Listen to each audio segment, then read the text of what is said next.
I'm back trying to explain the difficulties of replacing the stock shocks on the 96 Seville STS. The length of the shock from the bottom of the perch in the car to the top is about 17 inches and change, and that's really the length you need to have to get it inside. So if I go to the perch where it belongs, I can't go past the bottom. There's a block there or a piece of metal that prevents you from putting the this part, the bottom, past it. So it's got to be shorter than the top of this arch. And at 17 inches, it's quite a bit shorter. It'll fit right in. There's no problem. I'll have to actually expand the shock so it mounts. Well, that's the way it's designed. Back to the shock. The shock has an electrical connection, which is this one, and it has an air compressor connection, which is this one.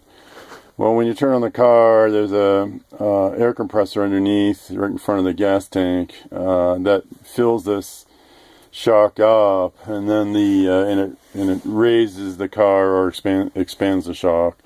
So this top will then be longer once it's in and once it's powered up.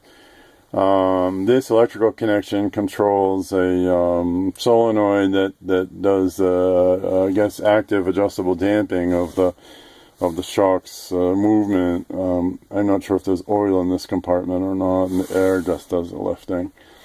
So we can easily get it in, but if you compare it to the Monroe shock, which is supposed to be a direct replacement, it's significantly larger, and I can't compress it because it has a spring coil-over. Well, this significantly larger presents a real problem. It's instead of being around 17 inches, it measures more like 22 inches. 22 end to end.